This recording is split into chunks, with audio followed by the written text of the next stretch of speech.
हनुमपति गुरु him गिरिसुता Goswami Girijesh सहित शारदा नर्मदा वाय हृदय प्रदेश वंदो हनुमतु लखनु संगो रिपु हनु भरत सुजान सिया राम जी को नमनो गाऊँ मानस गान सियावर रामचंद्र पद जय शरणम। रामचरितमानस के प्रेमी सज्जनों, दोहा क्रमांक 152। सुमंत जी हमारे महाराज दशरथ को समाचार सुना रहे हैं कि किस प्रकार से मैं उन्हें विदा करके आया। आते समय राम जी ने क्या कहा, लक्ष्मण जी ने भी कुछ थोड़ा सा नयन तरेरे, थोड़ी नाराज़ी दिखाई। वहाँ थोड़ा भगवान ने मना कर दिया और कह दिया कि भाई ये तो लड़का है, लड़कपन में कुछ कह गया है, ये उस किसी से कहना मत जाके वहाँ, और दुख होगा लोगों को। और खुद बता रहे हैं कि महाराज इस प्रकार से राम जी ने मुझे बताया। और उसके बाद थोड़ा रुक किया, केवट की तरफ इशारा किया राम जी ने कि भाई बहुत ज़्यादा यहाँ पर गमगीन वातावरण हो रहा है, चलिए आप। और नाव आगे चल दी और मैं उनको जाते हुए देखता रहा इस पार, और वो उस पार जाते रहे।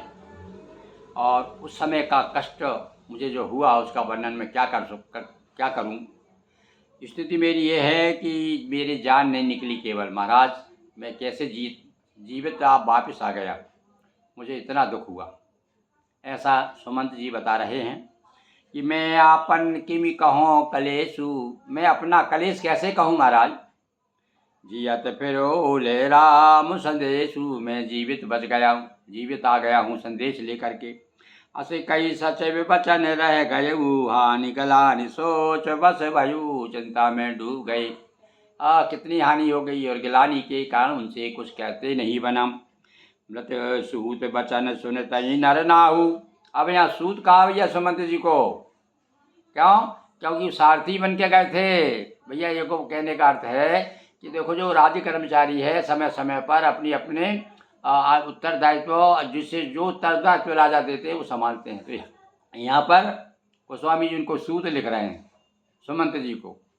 ये मंत्री हैं वहाँ के, मतलब राजमंत्री हैं, पर सूत लिखा सारथी ने आकर के। अब तो समय सारथी है ना, तो सारथी ने यानी वो घोड़े को लेके आए थे, रथ लेके आए थे। तो सुनत नर नाहू पर उधरन और दारुण दाहू, लोटपोट हो गए, बैठे थे गिर पड़े। तल फत विषम मोह मन पापा, तल फत विषम मोह मन मापा, माजा मनऊ मीन कहूँ व्यापा। भैया आषाढ़ के महीने में जब पानी गिरता है तो आषाढ़ के महीने का जो पानी पड़ूरा पानी हो जाता, कीचड़ में हो जाता है, उसको जब मछली यदि पीती है तो बहुत दुख होता है उसको। ऐसे ही वो समाचार सुना उन्होंने, समाचार भी पिया कानों के द्वारा। तो जिस प्रकार से मछली व्याकुल हो जाती है, इसी प्रकार से राजा जी की स्थिति हो गई। करी बिलाप सब लो वही रानी, रानी सब आ गई थी, आसपास घेर लिया था, और सब उन्होंने सुनकर वो भी सब बिलाप करने लगी, सब रो रही हैं। महाविपत्ति की विजाय बखानी, गोस्वामी जी कहते हैं भैया ऐसी विपत्ति भगवान किसी को ना दे, इसका वर्णन मैं कर नहीं सकता।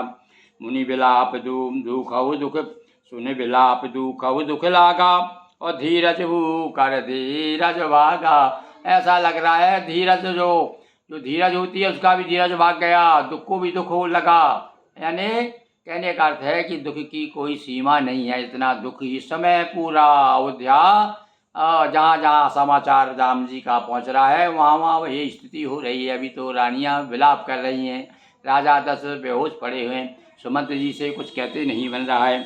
भयो कुलाल बदयति सुन रपराउर शोर। अब ये कोलाहल हो गया भैया नगर में, जो शोर सुना सबने, राम जी नहीं आए, राम जी चले गए, राम जी चले गए। विपुल बेहक बन परे उजमी मानव कुल से। ऐसा लग रहा है जैसे पक्षियों के जंगल में किसी ने वज्र छोड़ दिया हो, सारे पक्षी एक साथ चपेटे में आ गए। आज अयोध्या की स्थिति ऐसी ही हो रही है। बोलिए सियावर रामचंद्र की जय। यदक्षरं पदं भ्रष्टं मात्राहीनं च भवेत् तत्क्षम्यतां देवो प्रसीद परमेश्वर।